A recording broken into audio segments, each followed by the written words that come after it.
नमस्कार साथियों, कैसे हैं आप सब। ज्ञानदान चैनल पे आप सभी का स्वागत है। संधि की चर्चा हम कर रहे थे और संधि के टॉपिक में आज हम चर्चा करने वाले हैं पर सवर्ण संधि। देखो, स्वर संधि में हमने पढ़ा था पररूप संधि और एक पढ़ा था पूर्व रूप संधि। तो पररूप और पूर्व रूप में और पर सवर्ण में क्या फर्क है, पहले उसको हम समझ लेते हैं। पररूप का मतलब है कि पहले वाला वर्ण बाद वाले वर्ण में मिल जाएगा और बाद वाला शेष बचेगा। पूर्व रूप का मतलब है बाद वाला जो वर्ण है वो पहले वाले वर्ण में पूर्व वर्ण में मिल जाएगा और पूर्व वाला वर्ण है जो शेष रहेगा।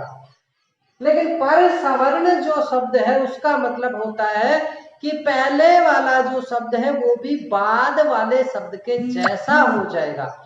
कोई मिलेगा नहीं, ये अलग ही रहेगा लेकिन उसके जैसा बन जाएगा। देखो, यहाँ पे पर सवर्ण संधि है, इसका सूत्र होता है अनुस्वारस्य, यही पर सवर्ण है। अब नंबर एक तो परसवर्ण हमारे यहाँ पे हो रहा है अनुस्वार का। दूसरा तयवर्ग का परसवर्ण होता है और वर्णों का परसवर्ण होता है, लेकिन यहाँ परसवर्ण किसका हम कर रहे हैं, अनुस्वार का परसवर्ण कर रहे हैं। यानी अनुस्वार की जगह बाद वाले के जैसा हो जाए तो उसको हम परसवर्ण संधि कहेंगे। कब होगा, देखो, अनुस्वार के स्थान पे परसवर्ण होगा। कब होगा, यदि बाद में कोई सा भी वर्गीय व्यंजन हो। तो वर्गीय व्यंजन का मतलब पूचू टूतू पू, पार्ट नंबर 8 आप देख लीजिए। वहां से कै वर्ग से लेकर के पै वर्ग तक 5 वर्ग हमारे होते हैं वर्णमाला में। क्या क्या कहेंगे, में ये सारे के सारे हमारे वर्गीय व्यंजन कहलाते हैं। कार्योमावसान स्पर्शाः एव वर्गीय व्यंजना। जो स्पर्श होते हैं उन्हीं को हम वर्गीय व्यंजन भी कहते हैं। उन्हीं को कुचुटुतुपु एव कथ्यते, वही कुचुटुतुपु भी कहलाते हैं। देखो, अनुस्वार के बाद यदि वर्गीय व्यंजन हो तो अनुस्वार के स्थान पर भी पर सवर्ण हो जाएगा। देखो, अनुस्वार के स्थान पर सवर्ण हो जाएगा। इसको मैं मिला देता हूँ, पर डबल आपको नहीं लगेगा, बाद वाले के जैसा हो जाएगा। अब बाद वाले के जैसा कैसा होगा, समझो कि मान लो अनुस्वार के बाद च आया तो अनुस्वार की जगह च थोड़ी होगा, तो उसके जैसा सवर्ण होगा। सवर्ण क्या होगा, स्थानीय अंतरतम सूत्र से उसके नजदीकतम हो जाएगा। तो यहाँ अनुस्वार जो होता है वो अनुनासिक के नजदीक होता है। अनुनासिक कहते हैं पांचों वर्गों के पंचम वर्ण।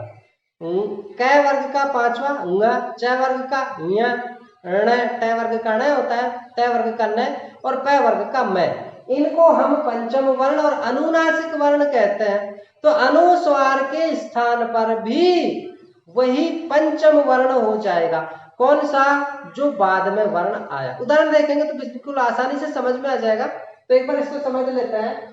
अपदांत, अब यहां ध्यान दो, अपदांत दिया हुआ है। पदांत होगा तो विकल्प से करना है हमको।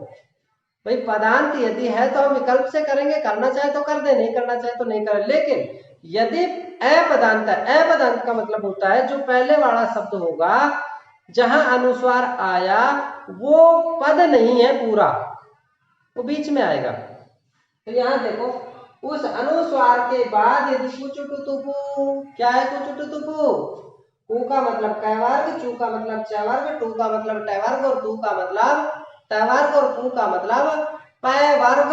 पै में ये पै वर्ग कहलाता है। 5 वर्ण इसमें होते हैं। तो यहाँ अनुस्वार की जगह पर पांचवा वर्ण हो जाएगा।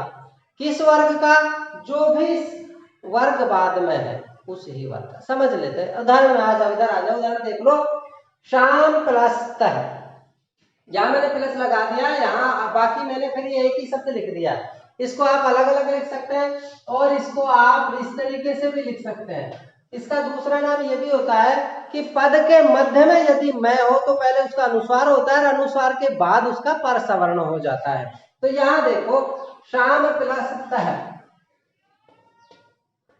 नंबर एक तो ये हुआ शांत है, अनुस्वार कर दिया। अब अनुस्वार करने के बाद, अनुस्वार के बाद क्या है, तय। हमारा सूत्र कहता है अनुस्वार के बाद कोई सा भी वर्गीय व्यंजन हो, तू का मतलब तय वर्ग। तो यहां बाद में क्या आया, तय आया। अब ये जो अनुस्वार है इसके स्थान पर बाद वाले वर्ण का वर्ग का पांचवा वर्ण होगा। तो यहां मैं लिख देता हूं, तय वर्ग में होता है तय, थ, द, ध और न। आपके समझ में आ गया होगा बिल्कुल। यहां बाद में तय वर्ग है तो तय वर्ग का पांचवा क्या है? न। तो यहां पर भी न हो जाएगा। शब्द हमारा बन गया शांत। बाद में तय होने की वजह से तय की लाइन का पांचवा वर्ण यहां पर आ जाएगा। दूसरा देखो अम प्लस कीटा।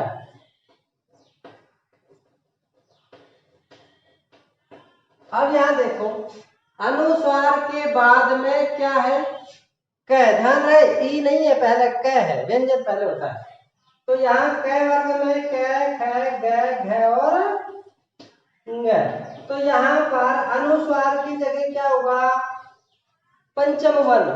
अनुस्वार पंचम वर्ण के स्थान पर ही होता है तो पांचवा वर्ण होगा क वर्ग का। तो यहाँ पे क्या हो जाएगा? ङ, अंकिता। अब इसको यहां से हम जब छोटी ई आती है तो उसको ऐसे भी लिख सकते हैं और यहाँ भी लगा सकते हैं, हलंत लगा ले दोनों तरफ, ठीक है। नेक्स्ट है गंगा। कैसे आया? समझ में आ गया होगा, नहीं आया? अनुस्वार के बाद ग आया, देखो ग कहा है, ये रहा। तो ग वाली लाइन का ही पांचवा वर्ण होगा। नहीं आया? जो भी वर्ण बाद में है उसकी लाइन का आखिरी का अक्षर पांचवा वर्ण यहाँ पे हो जाएगा। तो यहाँ गंगा बन गया। ऐसे ही गुम्फित।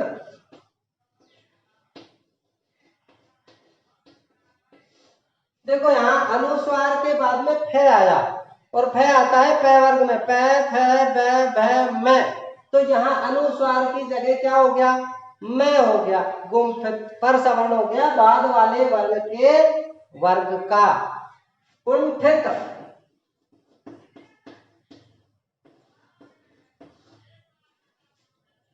यहां देखो अनुस्वार के बाद ठ आया तो ये जो है ठ वर्ग का ये हो गया अनुस्वार की जगह पर बाद वाले के वर्ग का पांचवा वर्ण। ऐसे ही पंडित में ण हो जाएगा। ऐसे ही संबंध में देखो पहले अनुस्वार के बाद ब आया तो पहले अनुस्वार की जगह मैं हो गया। उसके बाद में दूसरे अनुस्वार के बाद ध आया तो दूसरे अनुस्वार की जगह ध की लाइन में न हो गया, संबंध। ऐसे ही चंदन, दिनांक, बाद में क्या आया? क होने की वजह से यहाँ पे ग हो जाएगा। ऐसे अंचित। तो ये था हमारा अनुस्वार के स्थान पर बाद वाले के जैसा पांचवा वर्ण हो जाता है। अब कई बार हम देखते हैं कि अनुस्वार का उच्चारण हम अलग अलग करते हैं, तो क्यों करते हैं उसका पूरा यहाँ पर हमने